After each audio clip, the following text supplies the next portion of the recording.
하나님께서 에스겔에게 환상을 보여주시는데 그 환상 가운데 에스겔이 깨달은 것이 있었어요.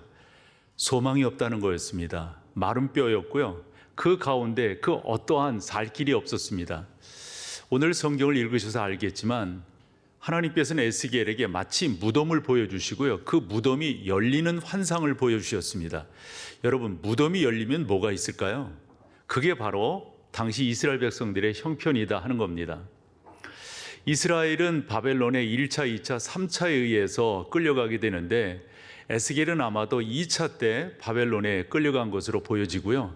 586년에 남유다가 이제 멸망하게 되는데 3차 때 그 이스라엘 백성들이 그곳에 와 있다고 보았을 때 뭔 소망이 있었을까요? 아무런 소망이 없는 거예요. 그래서 2절에 보면 에스겔에게 환상을 보여주실 때 마른 뼈, 그리고 3절도 마찬가지고요. 그리고 11절에 가서 그와 같은 환경을 다시 한번 보여주십니다. 그런데 여러분, 그것으로 끝난다면 성경이 뭔 소망이 있을까요? 오늘 우리가 본문으로 본 12절, 13절에 하나님께서 에스겔에게 말씀을 들려서 그에게 선포되어지게 하셨습니다. 대언하라고 하셨습니다. 뭐라고 하셨어요? 생기야, 이 뼈들 가운데 들어가라. 그래서 그 뼈들이 살아났다라는 거죠. 그런데 여러분, 이 정도 살피면 그저 우리가 성경 공부한 거나 다른 거 없잖아요. 근데 이것이 설교가 될 수 있는 것은 어디에 있을까요? 지금 이 말씀이 나에게 어떤 교훈이 되는가, 나에게 무엇을 교훈하고 있는가, 저는 그렇게 생각하는 거죠. 어찌 보면 우리 또한 마른 뼈와 같고요, 소망이 없었어요. 그런 우리를 성령 하나님께서 친히 찾아와 주셨고, 그 찾아와 주심으로 말미암아 지금 우리가 이 자리에 있게 되었다. 저는 설교하면서 이런 생각도 했거든요. 혹여 이 자리에 아직도 교회는 나와 있고 예배는 참석하고 있지만 마른 뼈인 상태에 계신 분은 안 계실까? 그런 분들이 들으셔야 되는 거죠. 예수 그리스도를 인격적으로 만나는 게 사실 무엇보다도 중요합니다. 그래서 저는 이 구원이라고 하는 것을 지난 시간 요한복음 3장 니고데모에 변화되는 것, 그리고 에베소서 2장 1절 이하에 있는 허물과 죄로 죽었던 우리를 어떻게 살리셨는가, 에베소서 2장 4절을 보면 긍휼에 풍성하신 하나님이 우리를 살리셨다, 그렇게 말씀하고 있거든요. 이런 믿음을 갖고 말씀을 나누는 겁니다. 에스겔서 37장에 에스겔에게 보여진 마른 뼈와 같은 그 당시 사람들의 형편이 그대로 끝났다면 성경일 수가 없을 거예요. 그들이 어떻게 해요? 살아났단 말이에요. 일어났단 말이에요. 그래서 그들을 예루살렘, 이스라엘로 돌려보내서 하나님께서 그들로 하여금 뭔가 정확한 걸 깨닫게 하셨습니다. 뭐죠? 내가 여호와인 줄 너희가 알리라. 여러분, 마지막으로 본 14절도 그런 거 아닙니까? 내가 여호와인 줄 알리. 그래서 저는 이 성경을 이렇게 쭉 보면서 말해요. 성경이 우리 가운데 주는 메시지가 뭔가? 맞아요. 요한복음 3장 16절이 요절임에는 틀림이 없지만 전체적으로 보았을 때 하나님이 우리의 하나님이 되고 우리는 그의 백성이 된다라고 하는 이 관계입니다. 그래서 더러는 기독교를 관계의 종교다, 이런 식의 표현을 하는 이유가 거기에 있는 거죠. 관계는 어떻게 해요? 예수 그리스도와 어떤 관계인가? 더 나아가 모든 것의 절대 주권자이신 창조주 하나님과 우리가 어떤 관계인가? 이런 내용입니다. 그런데 지난 시간 이런 식의 말씀을 드린 바 있어요. 에베소서 2장 1절에 보면 허물과 죄로 죽었더니거든요. 죽었던. 우리가 죽을 수밖에 없었더니 아닙니다. 혹자는 기도할 때 죽을 수밖에 없었던 우리를 살리시고, 이런 식의 기도는 하면 된다, 안 된다? 안 된다라고 말씀을 드렸어요. 우리 가운데는 그 어떠한 소망이 없어요. 어떠한 근거가 남아있지 않아요. 우리는 완전히 끝난 인생이에요. 뭐처럼요? 에스겔 37장 2절과 3절에 보여주듯 우리는 마른 뼈와 같은 거예요. 이런 마른 뼈와 같은 우리에게 어떻게 살갗이, 힘줄이, 피부가 생기고 생기를 불어넣으니 큰 군대가 될 수 있단 말입니까?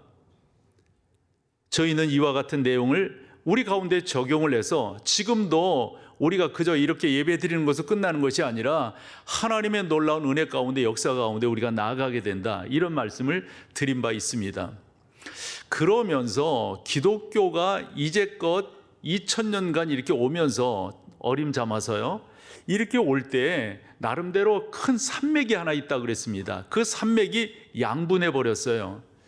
한쪽의 이야기는 자꾸 사람의 자유의지를 강조하는 겁니다. 예를 들어서 허물과 죄로 죽었다면 어떻게 그것이 구원함에 이르를 수가 있는데, 그러면서 우리의 수고와 우리의 노력을 강조하는 그러한 모습이었어요.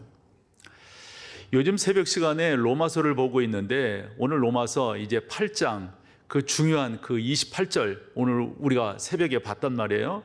근데 로마서를 이렇게 구분 지어 보면 1장 1절에서 7절 17절까지가 전반부가 되고요, 그 다음에 18절부터 3장 마지막 절까지가 또 하나 중요한 주제입니다. 거기서 바울이 이야기하는 게 두 가지예요. 사람들은 스스로 구원을 얻을 수 있다 하는데, 한쪽 사람은 누구냐면 유대인들입니다. 뭐를 가지고 있다는 거예요? 그들이 율법을 가지고 있기 때문에 우리는 하나님의 자녀가 될 수 있다, 이런 주장을 하는 거예요. 또 한쪽의 사람은 이방 사람들입니다. 어떻게 그 사람들도 하나님의 자녀가 될 수 있다고 강조하고 주장하냐면, 우리 착하게 살았지 않느냐, 우리가 언제 죄를 진 적이 있느냐, 법을 어긴 적이 있느냐. 그와 같은 주장은 지금 우리 사회에도 동일하지 않나요? 야, 예수만 믿으면 다야, 착하게 살아야지, 뭐 이런 것들이 있잖아요. 근데 바울은 뭐라고 말하냐면 안 된다는 거예요. 그 어떤 것도 안 된다는 거예요. 예수 그리스도의 십자가와 예수 그리스도의 부활을 나의 십자가와 나의 부활로 믿지 아니하면 안 된다, 이런 거예요. 그래서 지난 시간에 말씀을 드릴 때 이와 같은 주장이 첨예하게 대립했던 게 크게 보면 두 사건이 있는데, 1054년에 동로마와 서로마의 분립이었습니다. 그래서 우리가 역사를 볼 때 적극적인 원인, 그 다음에 소극적인 원인, 수면 위의 원인, 수면 아래의 원인, 이런 것들을 이야기하잖아요. 보면은 뭐 언어도 다르고 문화도 다르고 그 다음에 또 세력이 있으니까 이런 것들도 있지만, 사실 그 내면 세계로 들어가 보면은 진리 싸움이었습니다. 그래서 이 동로마 같은 경우는 우리가 알다시피 정교회 뭐 많잖아요. 나라마다, 동구라파 쪽에 나라마다. 근데 그런 정교회들을 이렇게 다 보면 한결같이 뭐예요? 행위 구원인 것을 알 수가 있어요. 행위 구원인 것을. 어느 나라를 제가 이렇게 가봤었는데, 그루지아라고 하는 그런 나라였어요. 근데 그래서 뭐 기독교가 어떻게 전래되었는가 이런 식의 안내를 받으면서 갔는데, 아니 그 옆에 비둘기들이 많더란 말이에요. 물었어요. 저 비둘기는 뭐 하는 비둘기냐 그랬더니, 이 사람들은 지금도 예배할 때마다 비둘기를 잡아서 그 피를 제단에 뿌리면서 예배를 한다는 거예요. 여러분, 그런 사람들에게 예수 그리스도의 십자가와 부활이 있습니까? 안 믿으니까 그렇게 하는 거예요. 그런 식의 정교의 형태들이 너무너무 많단 말이에요. 어쨌건 1054년이 그런 분기점이 되었고요. 또 하나의 그와 같은 이 행위 구원과 아니다, 믿음으로 구원을 얻는다의 또 하나의 분기점은 1517년, 정확히 말하면 10월 30일이었습니다.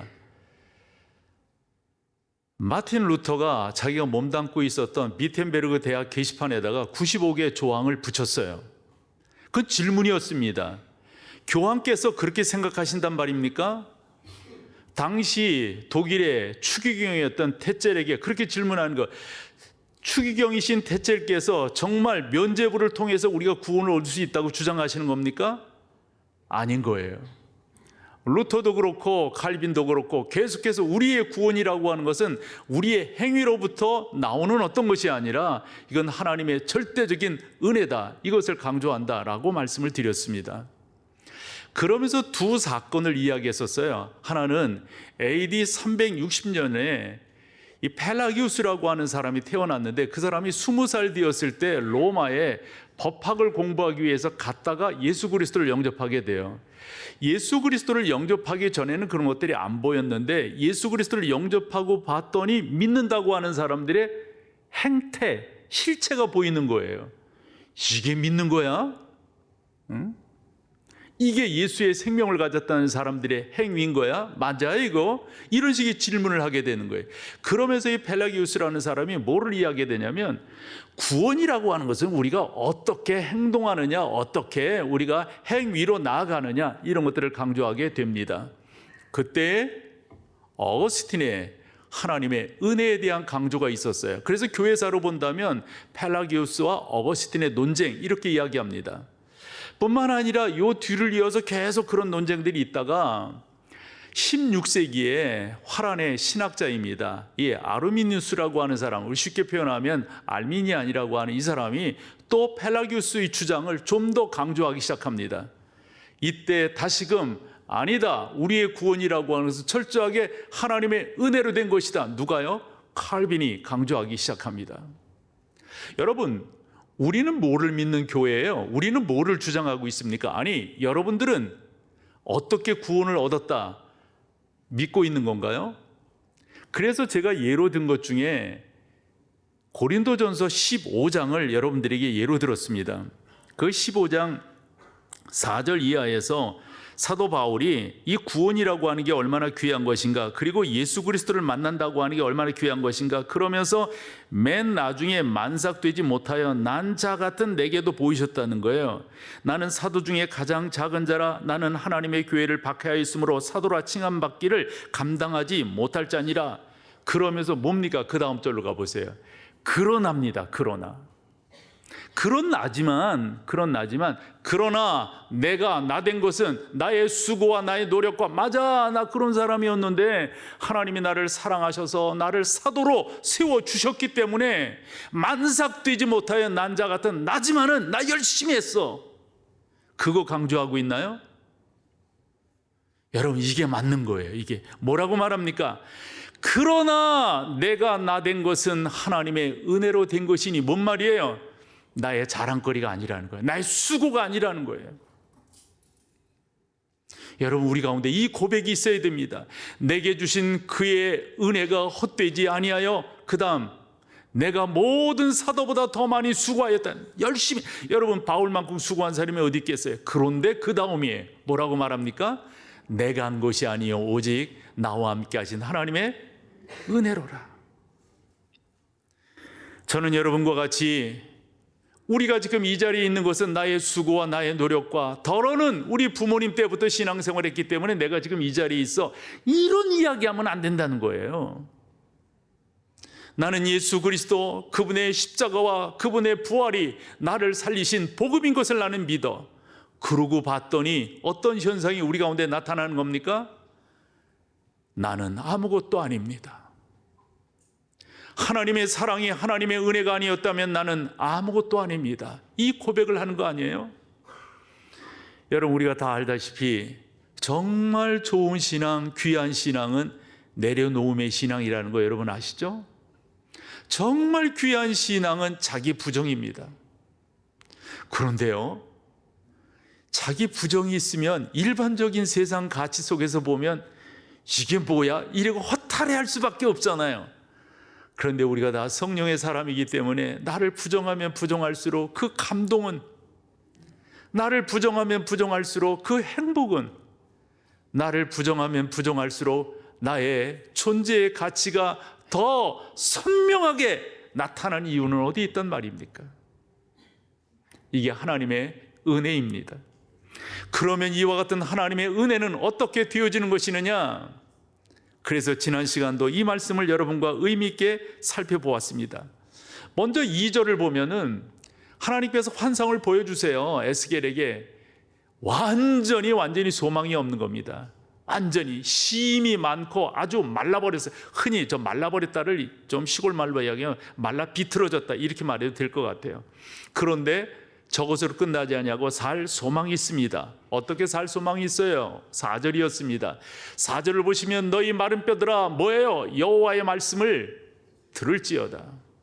우리의 생명은 우리의 수고와 노력, 우리의 어떤 선한 가치에 있지 아니하고 하나님의 말씀에 있다고 하는 사실입니다. 그러면 그 말씀이 뭔데요? 이렇게 하나님께서 에스겔에게 대언하라고 5절에 말씀하셨어요. 그 5절을 보면 주 여호와께서 이 뼈들에게, 이 마른 뼈들에게 전혀 소망이 없는 그 가치들에게 말씀하라는 거예요. 뭐라고요? 내가 생기를 너희에게 들어가게 하리니. 여기서 나는 누구십니까? 성령 하나님이세요. 성령 하나님이 우리 가운데 역사하시면 부인할 수가 없어요. 그것을 칼빈은 불가항력적 은혜다라고 했어요. 거부할 수가 없습니다. 내가 너를 지명하여 불렀나니 너는 내 아들이라, 너는 내 딸이라. 그래서 우리가 지금 이 자리에 있는 겁니다. 하나님 맞습니다. 하나님이 저를 부르셨기에, 주님 나를 부르셨기에 제가 이 자리에 있습니다. 제가 그 길을 걸어가고, 우리가 찬양하는 가사 내용 아닌가요? 내가 생기를 너희에게 들어가게 하리니. 여기서 너희는 1차적으로 바벨론에 포로되어져서 소망 없이 살아가고 있는 당시 이스라엘 백성들이에요. 너희가 어찌해요? 살아나리라. 저는 우리 가운데도 이와 같은 은혜가 그대로 이어지게 되는 줄로 믿습니다. 사랑하는 여러분, 여러분들이 이 자리에 있는 것은 하나님의 은혜입니다. 하나님의 역사하심이 나를 이 자리에 있게 했죠. 저의 고백을 한다면 저는 수시로 그런 고백을 하는 거거든요. 하나님께서 저를 이 자리에 세워주셨습니다. 하나님이 저를, 그러면 여러분 저는 어떤 자세일까요? 제가 여기서 뭐 표현이 어떨지 모르겠으면 거들먹거릴 수 있을까요? 여기서 여러분들을 그저 이렇게 볼 수 있을까요? 아니에요, 여러분. 하나님이 나를 이 자리에 세워주신 것은 전적인 하나님의 은혜입니다.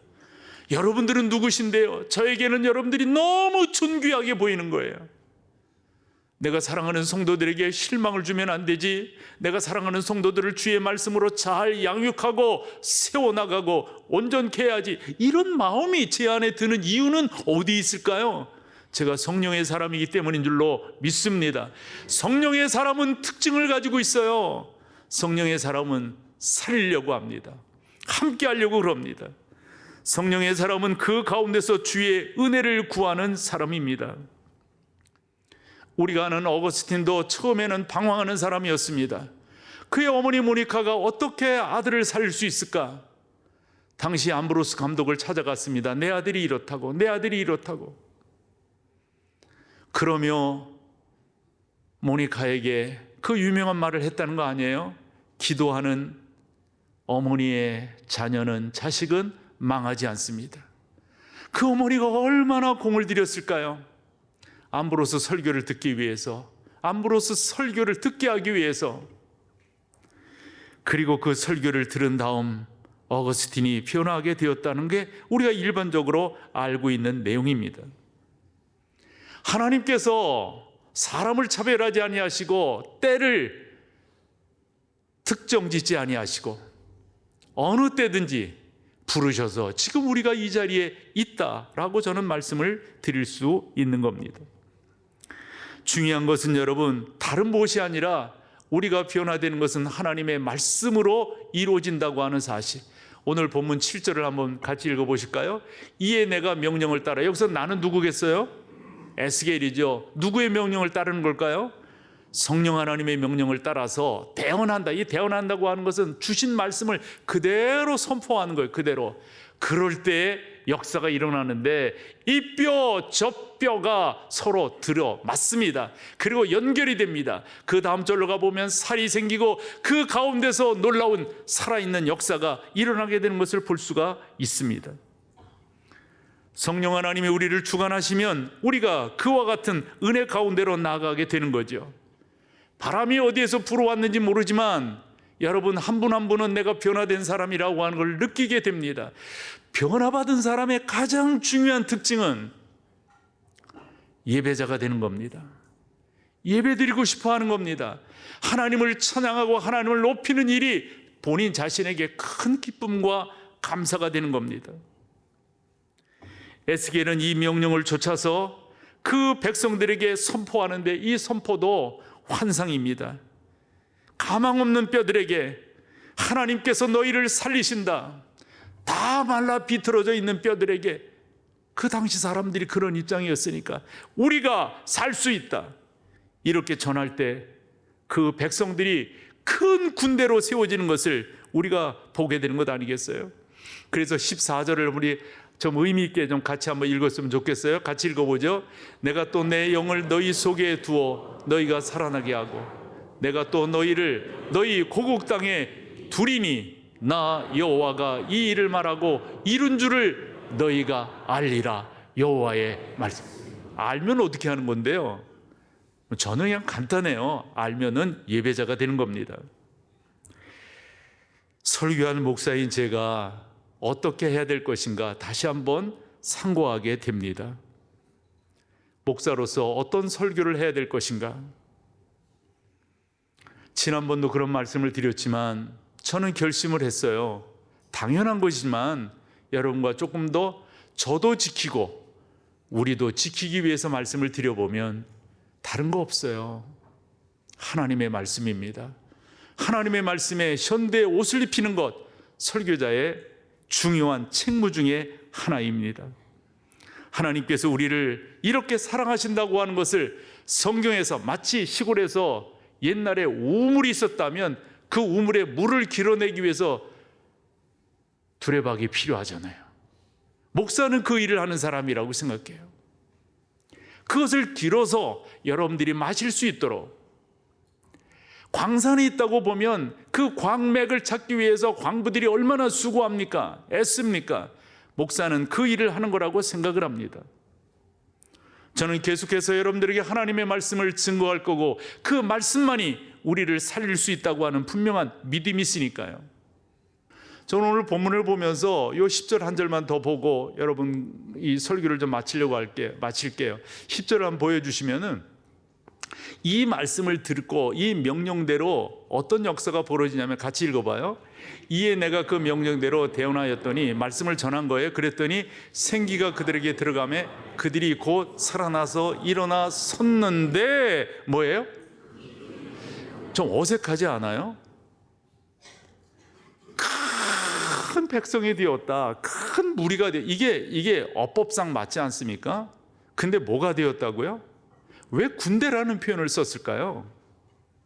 군대라는 표현을 왜 썼을까요? 아마 성령 하나님께서 이 저자를 통하여 우리 가운데 주려고 하는 메시지가 저기에 있다고 봐요. 여러분 그냥 일반 사람들, 일반 백성들 살아났어요.